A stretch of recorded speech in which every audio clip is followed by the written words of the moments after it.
Your Excellency, Mr. George W. Bush, President of the United States of America, distinguished Mrs. Laura Bush, President of the Supreme Court, President of the House of Representatives, members of both delegations, ladies and gentlemen. I would like once again to tell President Bush that I am very happy and very pleased to have him here in Mexico.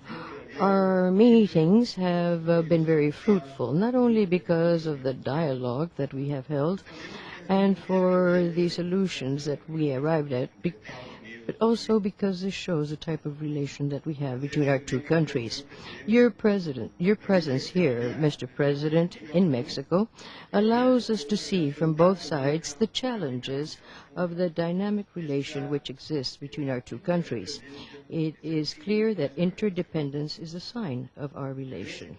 The success of this meeting in the peaceful state of Yucatan lies in dialogue, respectful dialogue, intense and open dialogue that we have had today. We have seen different issues under the light of the economy, of politics, of specific border situations and problems.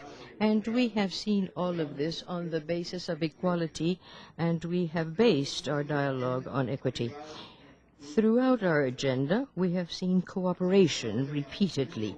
We have addressed very specific issues on how to be able to increase our cooperation to combat drug trafficking, weapon trafficking, and other problems along the border.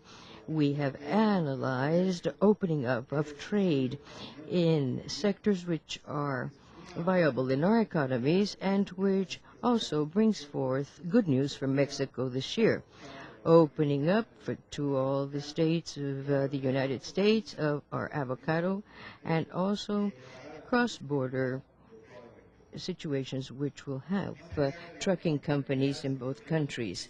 Besides these challenges in our agenda, I would like to highlight the firm political will of both governments in order to reach solutions which satisfy our needs on both sides of the border. In a world where everyone is competing in these frameworks of economy and policies, we know well that we can face these challenges together. We have brought our efforts together in order to increase bilateral relations, to increase services, and to respond to the demands of our citizens. We have kicked off today, Mr. President, a new stage in the bilateral relations, a stage which is seen under the light of renewed spirits when we speak of our challenges and where we have to share responsibility. We share problems, and solutions must be shared also. We cannot have a North America which is safer if we do not thrust its prosperity at the same time. Mr. President, I'm happy to see that you said today that it was essential that your Congress can approve reforms in migration that you are thrusting. You have also mentioned the importance of development in those nations which see many of its citizens going out, and that you are indeed supporting all that has to be done. We coincide in giving an integral response to migration and to thrust development in countries which are seeing their citizens going elsewhere for better conditions. We hope that for the good of Mexico and the United States, we will soon be able to, under your leadership, find a framework, a legislative framework, with both our Congresses, which will tend to the needs of migration.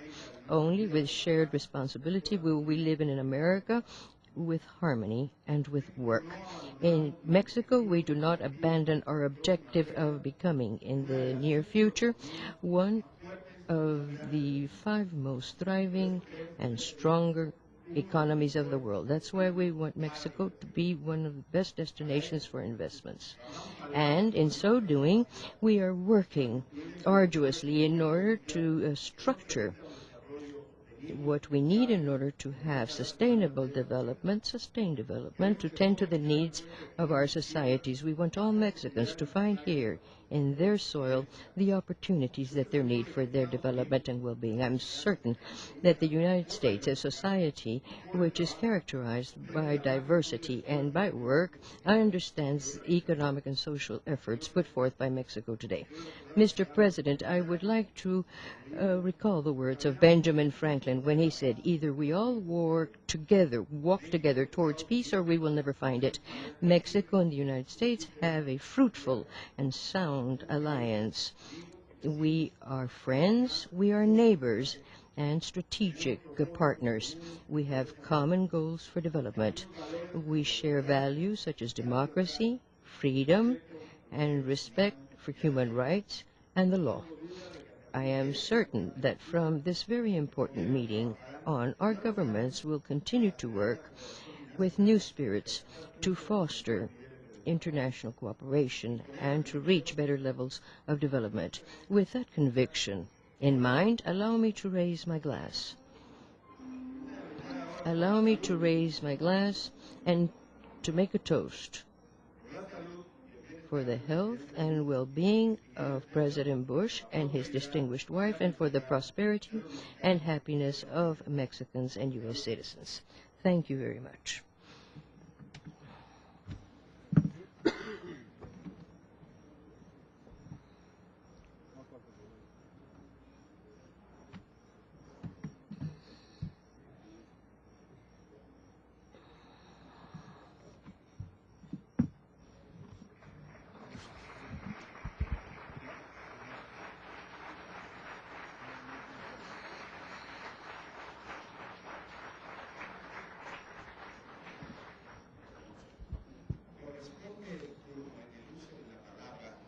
We will hear the words of Mr. George W. Bush, President of the United States of America. Mr. President, Mrs. Zavala, members of your government, Governor of Yucatan, the Mayor of Merida, other government officials, distinguished guests. Buenas noches y gracias. Laura and I are delighted to be back in Mexico. We're grateful for the warm hospitality of President Calderon and Mrs. Zavala. We appreciate the chance to dine in this beautiful setting, which calls to mind Mexico's rich history and its bright future. For Laura and me, the connection to Mexico stretches back for decades. Somos Tejanos. We have come to admire your country, the people, and your culture. As governor, I work closely with my counterparts on this side of the border and made a lot of friends in Mexico. As president, Mexico was the first country I visited and the first country whose leader I welcomed for a state dinner at the White House. Over the past 6 years, I've traveled all across your nation, from here in Merida to Monterrey to Los Cabos on the Pacific coast. And this evening, the relationship between Mexico and the United States is as strong and is as vibrant as it has ever been. And President Calderon and I intend to keep it that way. The ties between our countries are deep and lasting. We are united by the bonds of family.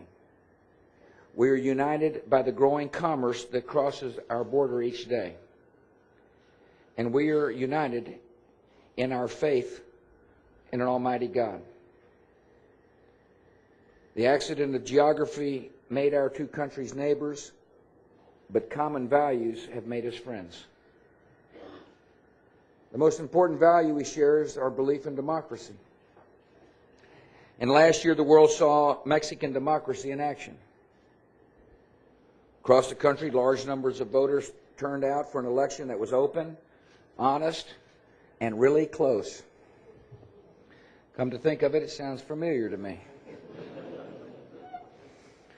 Your fidelity to the democratic process was the mark of a nation growing in confidence and freedom. And in the end, the Mexican people chose a good man to be their president.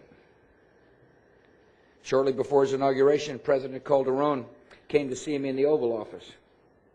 I was impressed by his character, his leadership, and his devotion to the Mexican people. He's an innovative thinker with a vision of justice and prosperity for all in this nation. And during his first 100 days as president, he's shown his commitment to delivering results for all the people he has served. In my conversations today, he shared his willingness to work with members of all political parties and with people from all sectors of the civil society.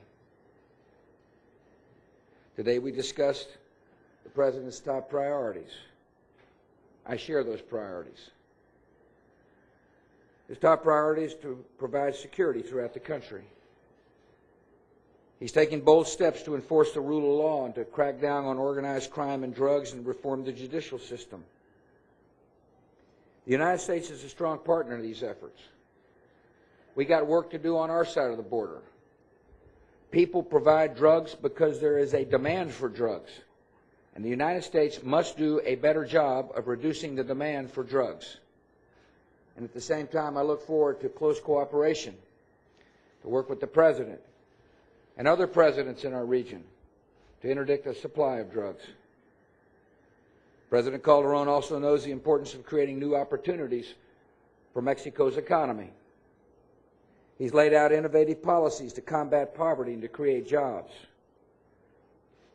I found one of his policies most interesting, rewarding Mexican companies that hire first-time workers. And I appreciate his strong commitment to housing and infrastructure in southern Mexico. He's called for economic reforms that encourage competition and fight corruption. He understands the importance of free and fair trade.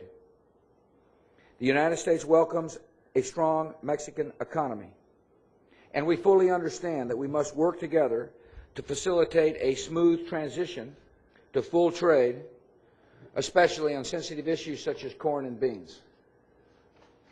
President Calderon holds deep convictions on the matter of migration, and so do I.